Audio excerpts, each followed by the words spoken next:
Welcome, everybody. Welcome to the 2022 Rutgers Hillel Gala. What a joy it is to be here tonight.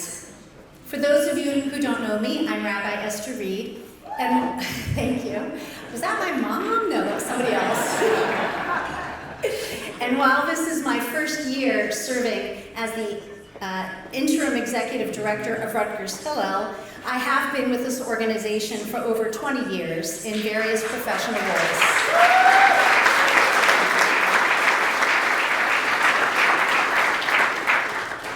It is now my honor to introduce President Jonathan Holloway. Personally, I've really enjoyed getting to know President Holloway and also delivering an invocation at his inauguration this fall. Jonathan, it's a pleasure to have you here again tonight. Let's all welcome President Holloway. Good evening. Welcome. Thank you, Rabbi Reed. I appreciate that introduction. You know, if you're up here and the lights are in your eyes, you can actually not see your notes in front of you down here. So pardon me as I don't make eye contact with you, but look down here. I appreciate that introduction, and I'm glad for your counsel and advocacy on behalf of our students. I'm happy to have this occasion to thank all of you who support our Rutgers students through Rutgers Hillel. It's heartening to know that for nearly 80 years, our Jewish students have had a home away from home in the welcoming environment of this organization.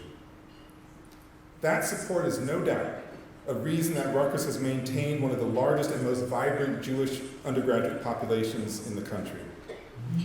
Again, I want to thank you for what you have done for our students during the pandemic, a stressful time for all of us and certainly for our young people. Providing a sense of community at a time of isolation was so important. And it has been great to see that community only become stronger as students have been able to return to campus this year. You've truly helped make this university a great place to be Jewish, now and for generations of Rutgers students.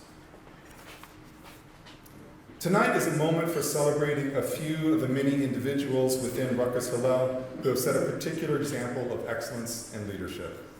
This certainly includes the 5 students who will be honored as rising stars.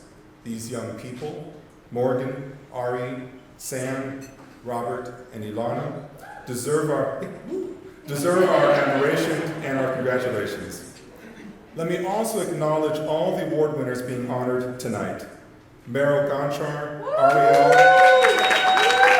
Ariel and Lebron Capuano, Andrew Betrayer,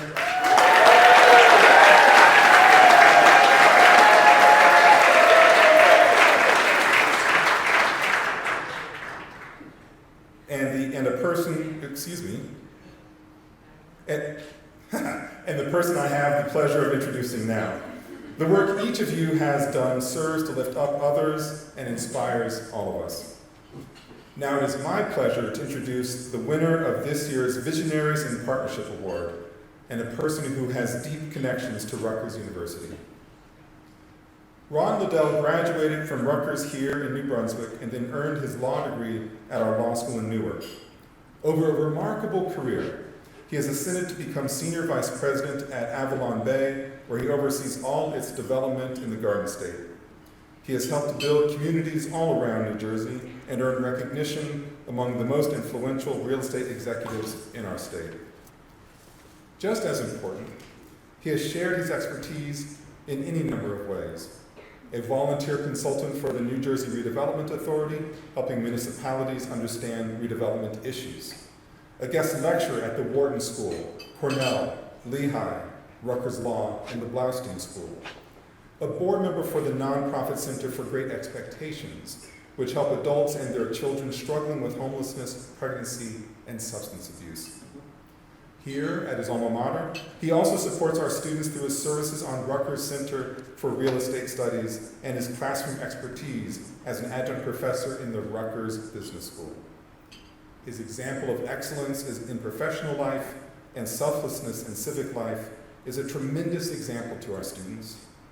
We are proud to call him a Rutgers alumnus, and I'm happy to introduce him as this year's Visionaries in Partnership Award recipient, Mr. Ron Ladell.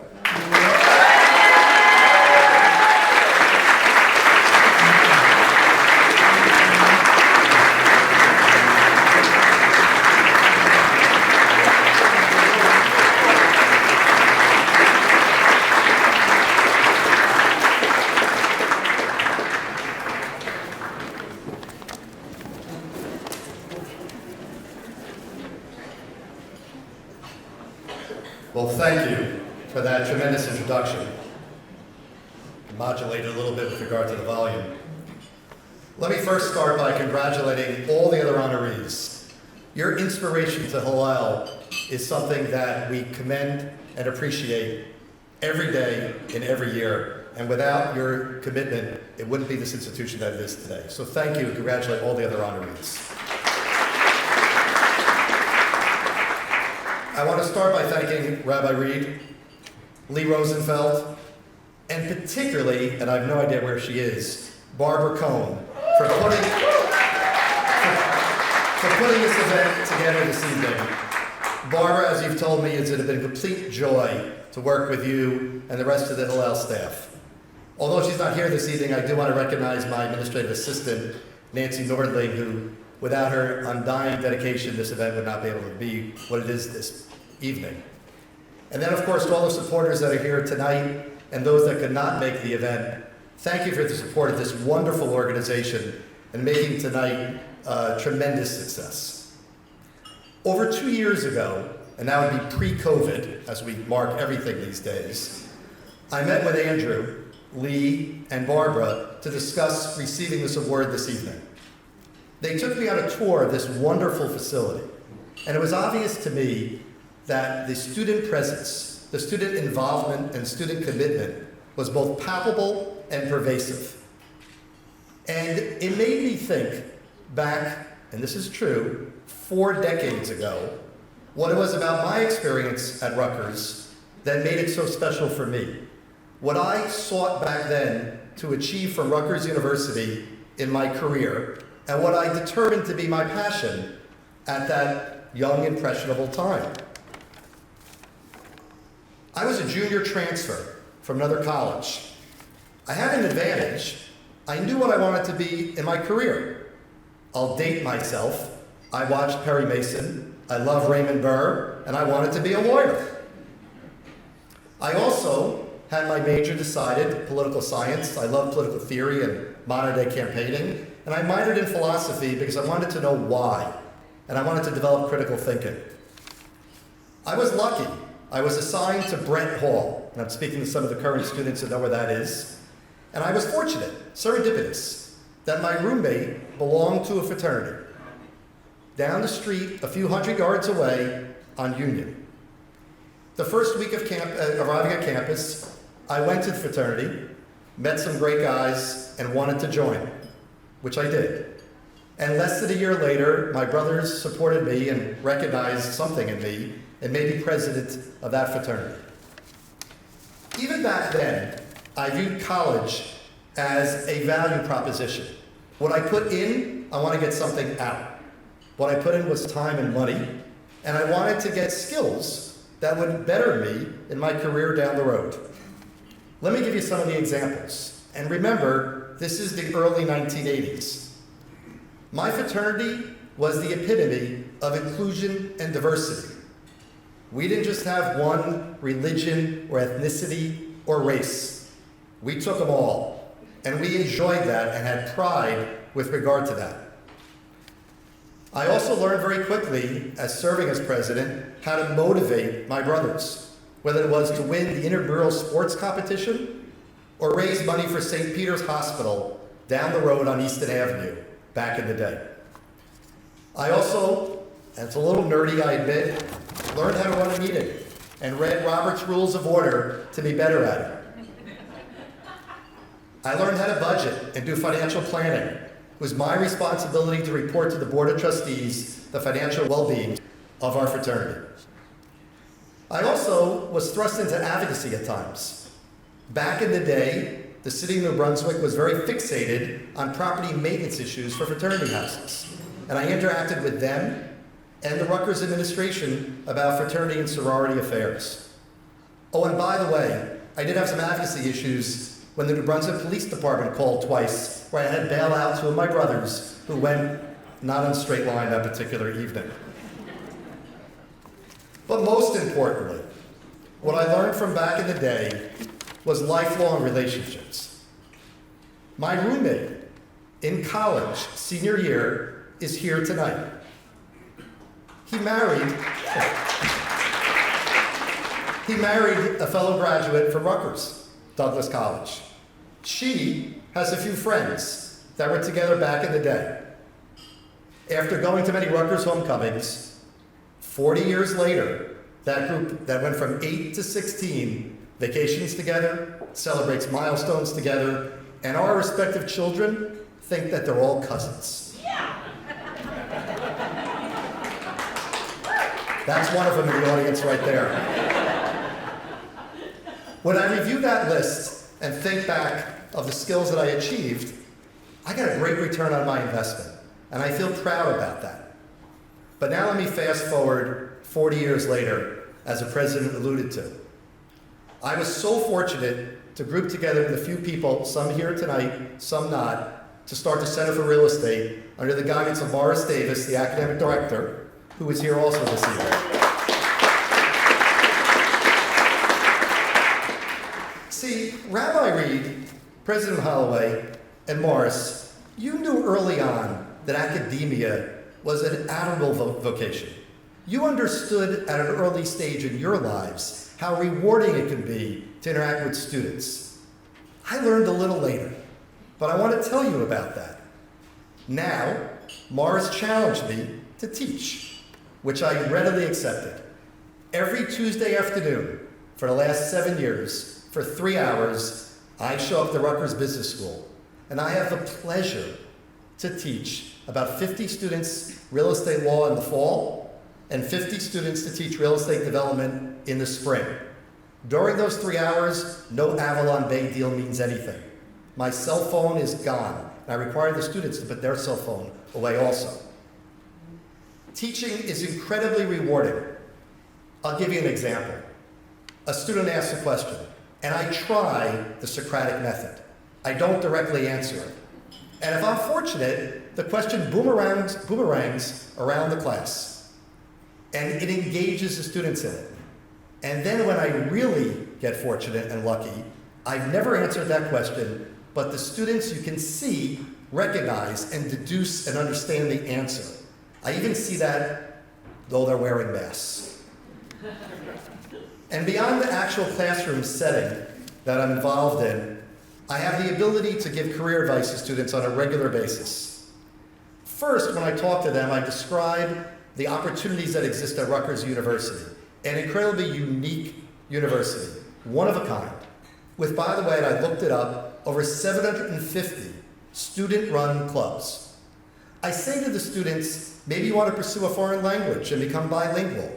Maybe you want to spend a semester in Barcelona or a summer in Italy learning art, like my children did. Or maybe you just want to join other clubs or be active at Rutgers Hillel, as one example. But from a broader perspective, I then talk to the students about their career goals and what they're trying to achieve on a broader, holistic perspective. And I emphasize to them that I want them to become lifelong learners. I want them to learn how to critically think and ask why. And I also want them to increase their ability to communicate, both verbally and in writing. It's not all about tweets and Instagrams, as I have to remind them on a regular basis. And I strive for them to have a focus and excellence in whatever they do. I reiterate to them that they have to seek out these opportunities. They're not just going to come to them in a very large campus, be it New Brunswick, Newark, or Camden. And I've been provided the opportunity to mentor students, which is invaluable. But the most important thing that I learned from the outset is that while I believe the students benefit from my wisdom and support and commentary, I benefit just as equally, or frankly even more so, by listening to them. And that's where I'd like to end my message tonight. As I look around the room, many of you are young in career, but some of you are a little further along. And I would encourage all of you, take the time to mentor. Take the time to seek out a young person in school or someone young in their career. Meet them for coffee, a Zoom call, or whatever way you want to interact. Trust me, you will get more out of that experience by doing that and helping that student than the student actually gets out the other way. So, in conclusion, thank you all for coming tonight, for supporting this wonderful organization and making this organization continue to thrive as it has for many, many decades and will continue to do so in the future. And enjoy the balance of the evening. Thank you very much.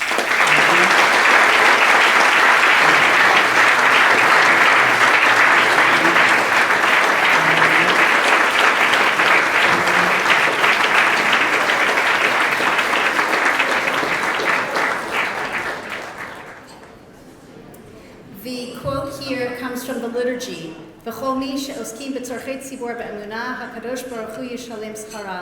All those who faithfully occupy themselves with the needs of the community will be blessed and rewarded.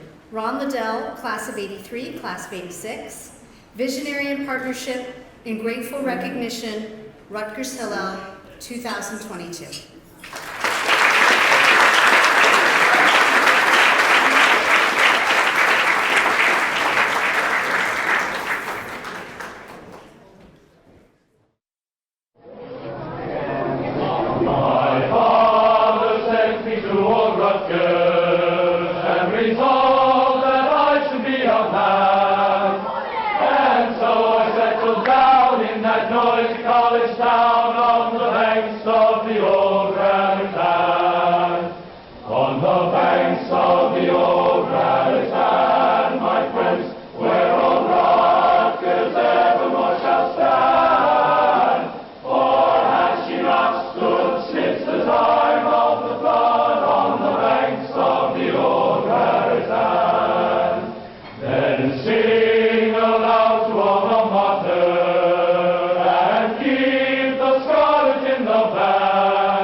She stood there courageously telling us still, viva la Rutgers sons, viva la, viva la, viva la more, viva la, viva la, viva la more, viva la more, viva la more, viva la Rutgers sons. A friend of the left and a friend of the right, viva la Rutgers sons.